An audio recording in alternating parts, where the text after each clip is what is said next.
So from here, it's down to the River Ewer, on to our next stop at Sharow Cross.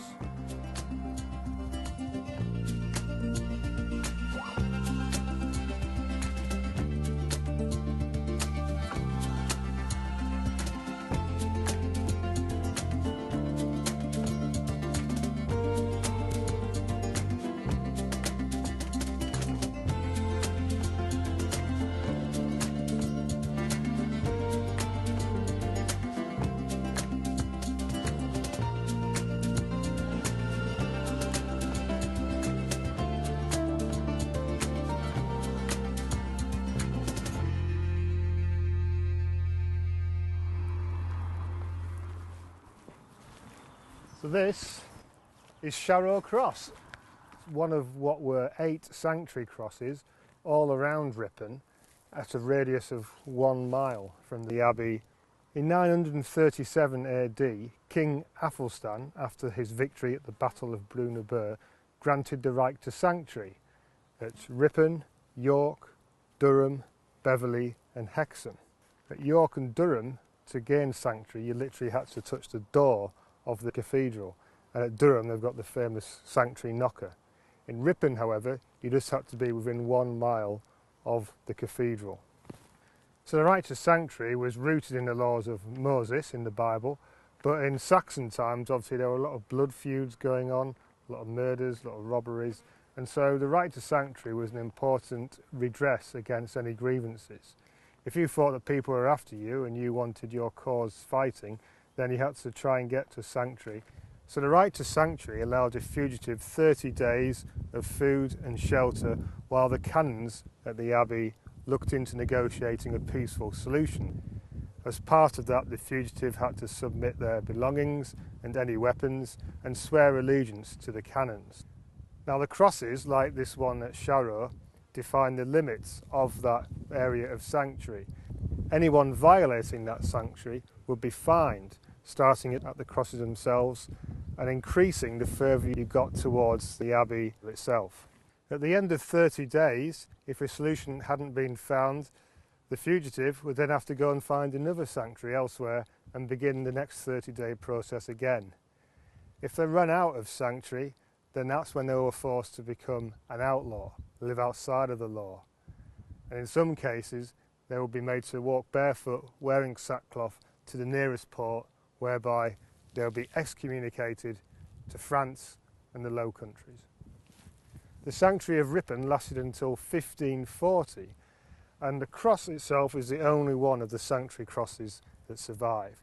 It came into the possession of the National Trust on New Year's Day of 1901, and it's the first property of the National Trust in Yorkshire.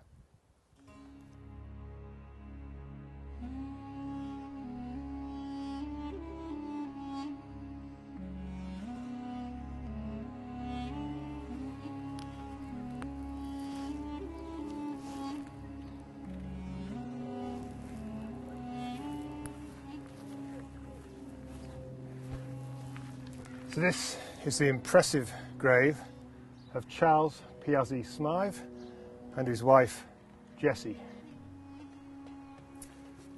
So Charles PIAZZI SMYTH was born in Naples in 1819 to an Admiral Smythe, and he became renowned for astronomy and photography, starting out in Cape Town and later becoming Astronomer Royal of Scotland in 1845, a position he held for 43 years. He was also Professor of Astronomy at the University of Edinburgh. Now, as it says on his wife's plaque, in 1856 they went on honeymoon together to Tenerife, but this was in fact also a scientific expedition, and it's there that he made the discovery that with higher altitude there was less interference for astronomical observation. He also became a pioneer in indoor photography, and his pictures inside the Great Pyramid of Giza are the first that we know of.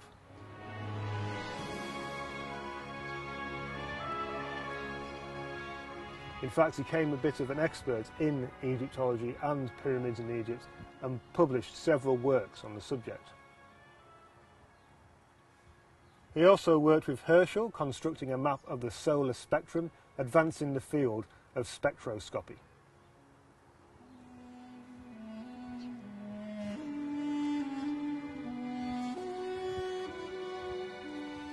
In 1888 he retired to his home here and spent his final days specialising in cloud photography. He passed away in 1900, 4 years after his wife, in 1896.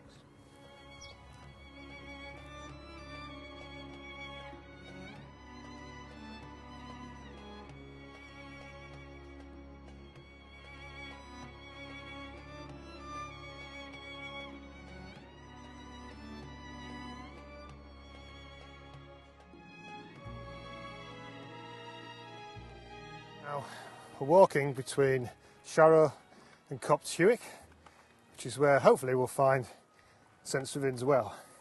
Now, St Swithin was born in 862 AD and was Bishop of Winchester, and upon their deathbed requested that they be buried in the churchyard at Winchester so that the rain and the steps of people might fall upon his grave.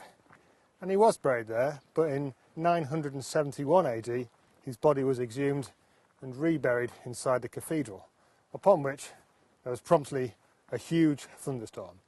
And ever since then it's been said that if on the 15th of July, which is St Swithin's Day, it rains, then it will continue raining for another 40 days.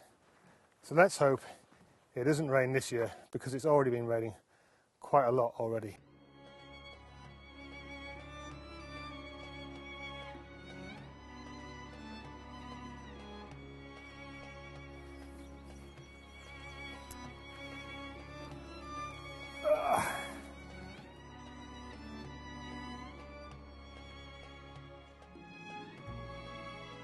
So this is it, St Swithin's Well, and although it will probably make amazing online content, I am not going to be drinking that water.